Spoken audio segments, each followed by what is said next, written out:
In the country. Sir, ಈಗ ಕೇರಳದಲ್ಲಿ ಬಹುಮತ ಇದೆ, 7 days ಆಯ್ತು, 1 week ಆಯ್ತು, ಇನ್ನೂ CM ಆಯ್ಕೆ ಆಗಿಲ್ಲ. ನೀವು ಕೂಡ ತುಂಬಾ ಓಡಾಡೋದು ಕೇರಳದಲ್ಲಿ, ಗೆಲುವಿಗೆ ಕರ್ನಾಟಕದ ರಾಜಕಾರಣಿಗಳ ಪಾತ್ರ ಹೆಚ್ಚಿದೆ. ಈಗ 140 ಸೀಟಲ್ಲಿ 102 ಸೀಟ್ ನಾವು ಗೆದ್ದಿದ್ದೀವಿ. ಇಷ್ಟೊಂದು ಬಹುಮತ ಸಿಕ್ಕ ನಂತರ ಯಾವಾಗಲೂ ಕೂಡ ಈ ಥರ ಇದ್ದೇ ಇರ್ತದೆ. ಈ ಸಮಸ್ಯೆ ಕೇವಲ ಕಾಂಗ್ರೆಸ್ ಪಕ್ಷದೇ ಅಲ್ಲ. ಈಗಾಗಲೇ ನಾವು ತಮಿಳುನಾಡುವಲ್ಲಿ ಏನೇನು ನಡೆದಿತ್ತಂತ ನಾವು ನೋಡಿದ್ದೀವಿ. ಎಲ್ಲ ರಾಜ್ಯದಲ್ಲಿ ಇದು ನಡೆದಿದ್ದೇ ಇದೆ. ಇಂತಹ ಒಂದು ಸಂದರ್ಭದಲ್ಲಿ KC ವೇಣುಗೋಪಾಲ್ ಅವರಾಗಲಿ, ವಿರೋಧ ಪಕ್ಷದ ನಾಯಕರಾಗಿರುವಂಥ VD ಸತೀಶನ್ ಅವರಾಗಲಿ, ಸೀನಿಯರ್ ಲೀಡರ್ಗಳಾಗಿರುವಂಥ ರಮೇಶ್ ಚೆನ್ನಿತಾಲ ಆಗಲಿ, 3 ಜನರಿಗೆ ಮಾನ್ಯ ನಮ್ಮ ಅಖಿಲ ಭಾರತ ಕಾಂಗ್ರೆಸ್ ಸಮಿತಿ ಅಧ್ಯಕ್ಷರು ಸನ್ಮಾನ್ಯ ಮಲ್ಲಿಕಾರ್ಜುನ್ ಖರ್ಗೆ ಸಾಹೇಬರು, ನಮ್ಮ ಲೋಕಸಭಾದಲ್ಲಿ ವಿರೋಧ ಪಕ್ಷದ ನಾಯಕರಾಗಿರುವಂಥ ರಾಹುಲ್ ಗಾಂಧಿ ಅವರು ಕರೆಸಿ ಮಾತಾಡಿದ್ದಾರೆ. ಇವತ್ತು ನಾಳೆಯಲ್ಲಿ ಒಂದು ತೀರ್ಮಾನ ತಗೊಳ್ತಾರೆ. ಇಷ್ಟು ದಿನ ಬೇಕಾ ಅಂತ ಸರ್, 1 week ಬೇಕಾ ಅಂತ? ಬಹುಮತ ಇದ್ರೂ ಬೇರೆ ಶಾಸಕರ ಸಂಖ್ಯಾಬಲ ಇದೆ, ಬೇರೆಯವರು ಕರ್ಕೊಂಡು ಸರ್ಕಾರ ಈಗ ಯಾವಾಗಲೂ ಕೂಡ ಈ ಒಂದು ಪೈಪೋಟಿ ನಾವು ನೋಡಿದ್ದೀವಿ. ಈಗಂತಲ್ಲ, ಮೊದಲಿಂದ ಈ ಥರ ಒಂದು ಪೈಪೋಟಿ ನೋಡಿದ್ದೀವಿ. ಒಂದು ತೀರ್ಮಾನ ತಗೊಳ್ತೀವಿ. ತೀರ್ಮಾನ ತಗೊಳ್ಳುವಾಗ ಎಲ್ಲರಿಗೆ ಇವತ್ತು ಎಲ್ಲ PCC ಪ್ರೆಸಿಡೆಂಟ್ಸ್ ಅವ್ರಿಗೆಲ್ಲ ಕರೆದಿದ್ದಾರೆ. 3 ಜನ ಆಕಾಂಕ್ಷಿಯವ್ರು ಕರೆದಿದ್ರು. ಎಲ್ಲ MLAs ಜೊತೆ ಅಜಯ್ ಮಾಕನ್ ಅವರು, ಮುಕುಲ್ ವಾಸ್ನಿಕ್ ಅವರು ಹೋಗಿ ಯಾರ್ಯಾರು ಶಾಸಕರಿದ್ದಾರೆ ಪ್ರತಿಯೊಬ್ಬರು 63 ಜನ ಅವರ ಒಂದು ಅಭಿಪ್ರಾಯವನ್ನು ಕೂಡ ತೊಗೊಂಡಿದ್ದಾರೆ. ನಮ್ಮಲ್ಲಿ ಇರ್ತಕ್ಕಂಥ ಅಲಯನ್ಸ್ ಪಾರ್ಟ್ನರ್ ಅವರ ಒಂದು ಅಭಿಪ್ರಾಯವನ್ನು ಕೂಡ ತೊಗೊಂಡಿದ್ದಾರೆ. ಅದು ಎಲ್ಲವನ್ನು ವಿಚಾರ ಮಾಡಿ ಒಂದು ತೀರ್ಮಾನಕ್ಕೆ ಬರ್ತಾರೆ.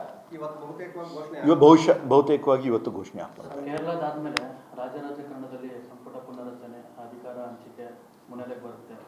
ನಾವು ಡೆಲ್ಲಿಗೆ ಹೋಗಿದ್ರಿ.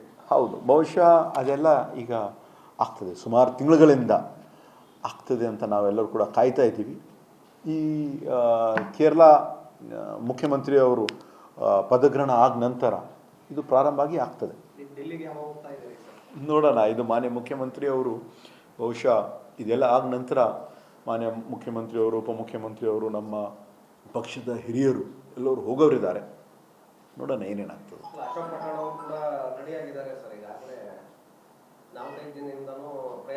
ಹೌದು ಅಲ್ಲ, ಎಲ್ಲರೂ ಹೋಗ್ಬೇಕಂತ ಇದೆ. ಬಹುಶಃ ಇದೆಲ್ಲ ನಡೀತಾ ಇದೆಲ್ಲ, ಇದೆಲ್ಲ ನಡೆದಾದ್ಮೇಲೆ ಒಂದು ತೀರ್ಮಾನ ಮಾಡ್ತೀವಿ.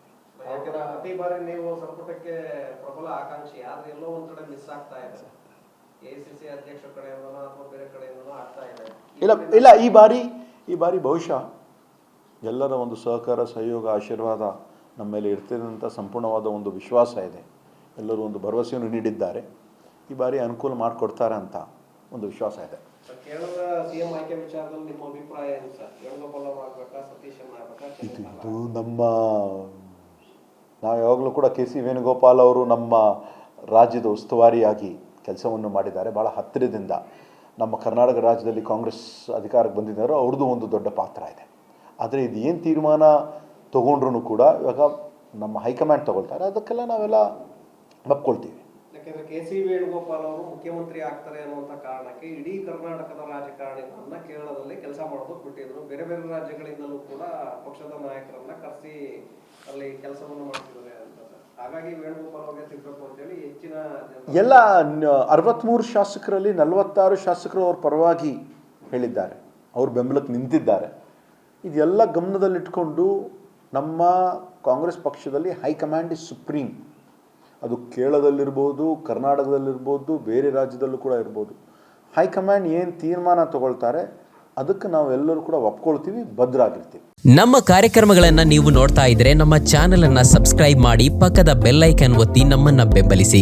ಹಾಗೆ ನಮ್ಮ ಕಾರ್ಯಕ್ರಮಗಳನ್ನ ಲೈಕ್ ಮಾಡಿ, ಕಮೆಂಟ್ ಮಾಡಿ, ಅದನ್ನ ಬೇರೆಯವರಿಗೂ ವಾಟ್ಸ್ಆಪ್ ಮೂಲಕ ಶೇರ್ ಮಾಡಿ.